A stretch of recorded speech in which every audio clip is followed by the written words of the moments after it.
Goeiedag luisteraars, ek is Willie Sondersen en ek groet u hier op die senders van Joy Gospel Radio.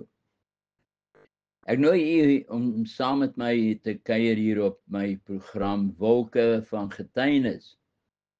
Ek wil vandag met u gesels oor God se magtigste profeet. Dit is nou een van 2 wat ek oor wil gesels. Nou vandag, vriende, is ons skriflesing uit Markus, die 6de hoofstuk, vers 13. Hy sê in, vers 22, kom ons maak het 21, hy sê, en op 'n geskikte dag, toe Herodes op sy verjaarsdag vir sy grootmanne en die owerstes oor 1000, en die vernaamste van Galilea 'n maaltyd gegee het. En toe die dogter van dieselfde Herodias inkom en dans en Herodes en die wat saam aan tafel was, behaag sê die koning vir die meisie, vra my net wat jy wil hê en ek sal dit aan jou gee. En hy het vir haar gesweer, net wat jy my vra sal ek jou gee, al was dit ook die helfte van my koninkryk. Daarop gaan sy uit en sê vir haar moeder, wat sal ek vra? Toe antwoord sy, die hoof van Johannes die Doper. En dadelik gaan sy haastig in na die koning en vra en sê, ek wil hê dat u my op die daad die hoof van Johannes die Doper op 'n skottel sal gee. En toe word die koning baie bedroef, maar terwille van die eed en die wat saam met om tafel was, wou hy haar nie afwys nie. Dan wil ek net lees, hy sê verder hierso in die 6 vers 14, hy sê toe koning Herodes dit hoor, dat Jesus is daar en Jesus het wonders geteken, hy sê vers 13, 6 vers 13, en hulle het baie duiwels uitgeryf en baie siekes met olie gesalf en is gesond gemaak. Toe koning Herodes dit hoor, want sy naam het bekend geword, en hy het gesê, Johannes die Doper, wat ek uit die dode opgestaan, en daarom werk die kragte in hom. Ander het gesê, hy is Elia, en ander weer het gesê, hy is 'n profeet, of soos een van die profete. Ek wil lees tot so ver. Nou vriende, hierdie verhaal in sy eenvoudigheidsvorm is 'n afgryslike gebeurtenis, 'n toonbeeld van menslike gevoelloosheid en die wreedheid waartoe die mens in staat kan wees. Dit beeld uit die wraak van 'n vrou, Herodias, met 'n siek verstand wat nie sou skroom om tot die ergste wreedheid oor te skakel, solank dit haar soeke na valse geluk sal bevredig nie. Kom stap saam met my na waar hierdie gebeurtenis plaasgevind het, die kasteel Machaerus, waar die toneel afgespeel het, is 'n gebou op 'n heuwel in 'n bergkloof wat uitkyk oor die suidelike kant van die Dooie See. Nou volgens oorlewering was dit een van die eensaamste en grillerigste kastele in die wêreld. Hulle beweer dat tot vandag toe is die onderaardse sel nog daar en besoekers kan dit tot vandag toe die ysterklampe en hakke in die muur sien waar Johannes aan geboei was. Dit was in daardie koue en onpersoonlike selle waar die laaste tragiese ure afgespeel het van hierdie godsman, hierdie gesalfde gesant van God. Die naam Johannes beteken geskenk van God. Herodias, die eintlike vroulike skurk in die verhaal, was die vrou van Herodias, Philippus. Nou hierdie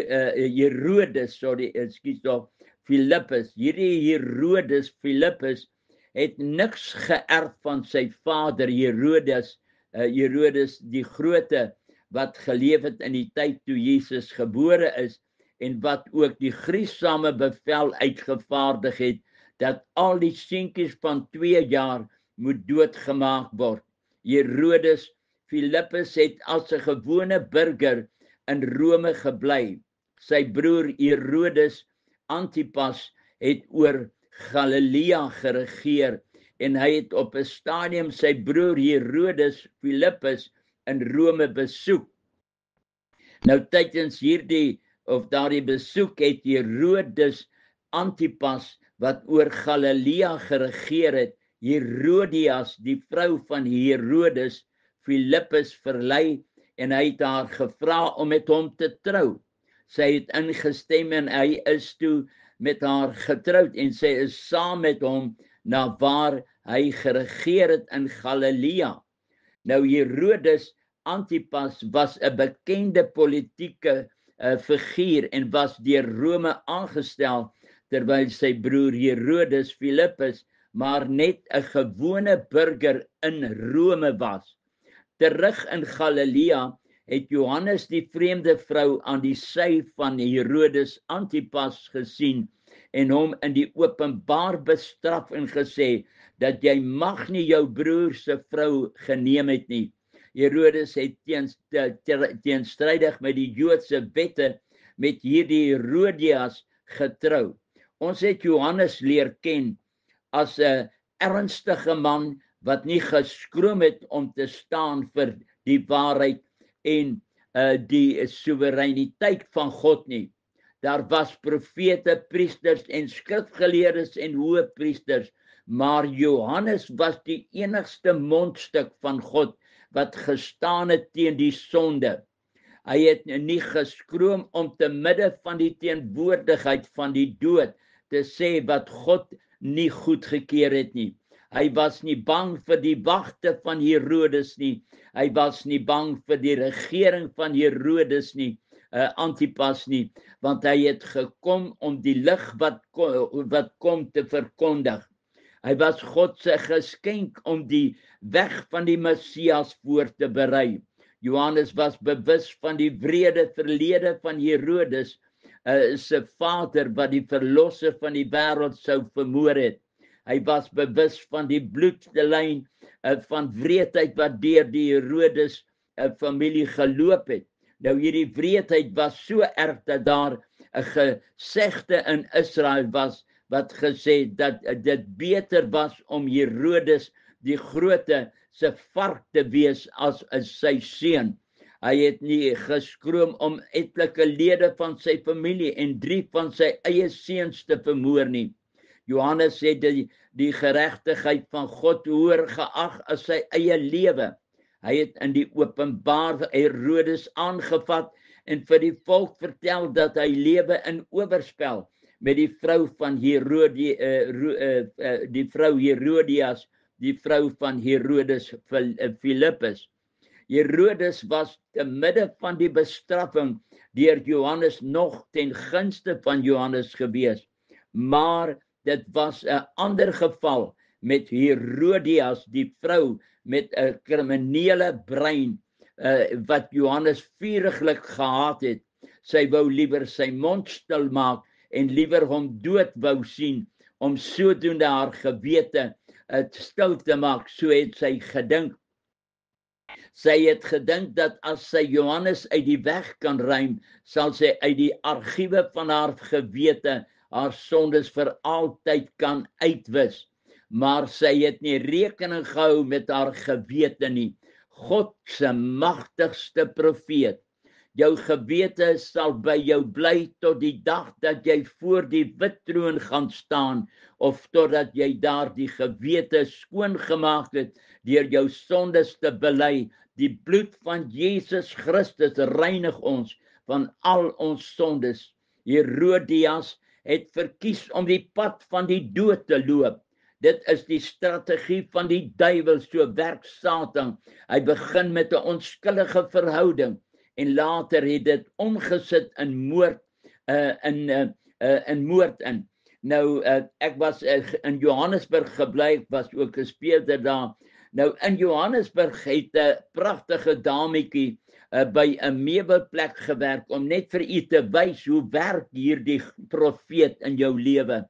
Hierdie meisiekie het by 'n meubelplek gewerk, en op 'n dag het daar 'n verkeerskonstabel by die plek ingestap om te kyk na die meubels vir sy vrou, en sy het hom gesien en dadelik aangetrokke tot hom gevoel, en 'n seksuele verhouding het ontstaan. Hy wou uit die ongesonde verhouding breek, maar haar greep was onbeheers. Sy het aggressief geraak en wou met hom trou. Sy vroutjie was onbewus van sy verhouding. Hy het nie kans gesien om sy huwelik prys te gee vir hierdie goedkoop verhouding nie. Tussen Heidelberg en Vereniging het hulle langs die pad seksueel verkeer, en omdat hy die verhouding wou beëindig, het sy hom met 'n bottel geslaan, en hy het so kwaad geword dat hy haar aangerand het en haar doodgeslaan het. Nou, hierdie verkeersman was 'n onskuldige prooi van 'n wellustige vrou. Hy het homself aan die polisie gaan oorgee. Hy is gearresteer en het later in dieselfde selfmoord gepleeg. Kan u sien, dit is die strategie van die verwoester, die mensmoordenaar. Hoeveel mense loop nie vandag met gewete wat hom dag en nag pynig nie. Dit is God se magtigste profeet. Jy kon dit in die duisternis gedoen het, maar jou gees het die toneel op sy videokamera opgeneem. Die Bybel sê in 1 Korintiërs 2 vers 11, wie van die mens weet wat in die mens is, behalwe die gees van die mens wat in hom is. Vriende, neem kennis vandag van hierdie waarheid uit God se woord uit. Jou gees vang alles op wat jy doen, selfs tot jou gedagtes, selfs daar waar jy dink niemand sien jou nie, maar jou gees is daar en neem elke ding waar, en dit word op die tafels van jou gees gegraveer. Toe ek die dag 27ste Mei 1968 in die ontploffing was, het ek probeer weghardloop van die vlamme af, en wou in 'n kokende bad met suur wat gebruik word om roes van die metaal af te haal, gaan inspring het. Die gedagte om die vlamme te blus wat om my liggaam was, my hele liggaam was aan die brand. Dank God, ek het nooit daardie bandens bereik nie. My liggaam het begin in mekaar te trek vanweë die vernietigende vlamme wat oral op my lyf uitgeslaan het. Ek kon nie verder beweeg om by die bandens uit te kom nie, en ek het tot stilstand gekom en was bewus dit was my laaste kans. Ek gaan doodbrand. Terwyl ek met angswekkende krete van pyn na God roep om genade, kom ek skielik in 'n donker plek, weg van my liggaam af. Dit was so donker, soos die donkerste nag. Ek was bewus dat ek op die punt staan om te sterf, en dat die donkerte wat ek beleef het, in werklikheid die gange van die dood kan wees, na die pad van die hel. Afgryslike gedagtes van verlorendheid het my wese oorheers. Beangs het ek probeer vasstel waar ek is. Ek was ten volle by my positiewe, asof ek net oorgetree het in 'n ander wêreld, waar daar net donkerheid heers, terwyl ek so worstel om uit te vind wat met my gebeur het en waar ek my bevind, hoor ek 'n diep stem wat met my praat, en hy sê, my hele wese was deurtrek van skok, toe die stem vir my sê, jy het oorgekom van die lewe na die dood. Volslae verlorendheid en verlatenheid het my gees oorweldig, toe ek voor my lig sien, soos 'n skerm waarop 'n film vertoon word. Ek het na die tonele gekyk en myself in die tonele gesien, soos die blaaie van 'n boek het bladsy na bladsy voor my geestesoog verbygeflits. En alles waarna ek kyk, was tonele van my sonde, wat ek deur my lewe gedoen het. Ek was verslaan en die klagstaat teen my was verdoemend. Ek het besef, ek is 'n kandidaat vir die hel. Jare later, nadat ek my hart vir Jesus gegee het ek op 'n dag vir die Here gevra, waar daardie tonele wat ek in daardie donkerheid gesien het, daardie merkwaardige dag, waar het daardie tonele vandaan gekom? Wie was die outeur van daardie tonele? Wie was die kameraman wat dit opgeneem het? Die stem van die Here het my gewys dat alles is opgeneem deur jou eie gees. Die Here het my gelei na hierdie skrif in 1 Korintiërs 2 vers 11. Wat sê, wie van die mens weet wat in die mens is, behalwe die gees van die mens wat in hom is. Verder het ek ook die skrif ontdek in Spreuke 20 vers 27, waar die antwoord het my so duidelik gegee was en uitgewys het wat gaan gebeur wanneer God se lig op ons lewens val na die dood, as ons nie met God versoen nie. Die Salomo skryf, die gees van die mens is 'n lamp van die Here en daarmee deursoek hy die kamers van jou hart. Vriende, jou eie gees is die lamp waarmee God na die kamers van jou hart gaan kyk. Daardie stoorkamer, daardie argief, waar alles wat in jou lewe gebeur het, wat jy gedoen het, is alles in daardie argiewe en jy kan dit nie ontvlug nie. Die bewyse is dodelik. Daardie dag van die oordeel gaan God met jou gees oproep en hy gaan alles bekend maak wat jy hier op aarde gedoen het. Dit is vandag jou keuse om jou gees jou vriend te maak of jou vyand, wat eendag alles gaan openbaar voor die wit troon van God. Paulus skryf in Romeine 2 vers 16, in die dag wanneer God die verborgene dinge van die mense deur Christus Jesus gaan oordeel volgens my evangelie. Dit is wat Paulus skryf, volgens my evangelie. God se magtigste profeet is hierdie argiewe wat ons die gewete noem. Hoeveel mense is daar wat in depressie verkeer oor besluite wat jy moontlik geneem het en dit het jou vryheid gesteel. Moontlik het ons iets gedoen en kan ons nie berusting kry nie. Vriend, ek wil vandag vir u verseker, daar is 'n genesing by die kruis vir al daardie dinge wat jou hinder. Ek was een aand in Oos-Transvaal in Leidenburg by 'n diens. Dit is baie jare gelede. En na die diens kom 'n vroutjie by my en vra of sy my alleen kan sien. Sy vertel vir my dat sy het 'n buite-egtelike verhouding met 'n man gehad, buite haar huwelik. En later het sy verwag van die ander man en sy het die kind laat aborteer. Daardie tyd was dit onwettig, vandag is dit wettig om daardie stemmetjie stil te maak op die wreedste wyse denkbaar. Dit was onwettig, maar hulle het dit nogtans op die swartmark gedoen. Sy vertel dat in die nagte het hierdie kind by haar gespook, dat sy later in depressie was, dat die lewe geen sin vir haar gemaak het nie. Sy het in trane vir my hierdie verhaal vertel.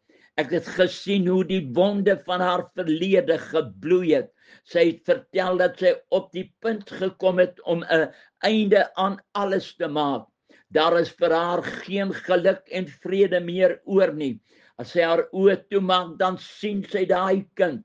Haar lewe is 'n moeras van selfverwyte. Vriende, hier kan ons moontlik nog wegkom, maar wat gaan ons doen by die wit troon oordeel? Ek het na haar hartseer verhaal geluister en haar 2 hande geneem in my hande en haar in haar betraande oë gekyk en vir haar gesê dat as sy ooit dit opreg met God bedoel het, dan moet sy dit vanaand doen. Sy moet uit die diepte van haar hart haarself vergewe, deur dit alles te bely. Ek het daardie belydenis van haar met Jesus se bloed bedek en ek het vir haar gebid en Jesus gevra om hierdie stikkende mense te vergewe en haar skoon te was met sy bloed, hierdie tragiese hoofstuk uit haar lewe uit te wis. Dit het uit die argiewe van haar verlede uitgewis. Dis die God se magtigste profeet. Die Bybel sê as ons sondes bely, hy's getrou en regverdig om ons sondes te vergewe en ons van alle ongeregtigheid te reinig. Na ons so saam gebid het, kon ek sien daar het iets met daardie vroutjie gebeur. Haar gelaat het skielik verander, haar gesig het geskyn en kon sien dat die seun van die mens het sy bloedbevlekte hande so oor haar verlede, haar sondeskuld weggevee en uitgedelg, want sy was skielik vry.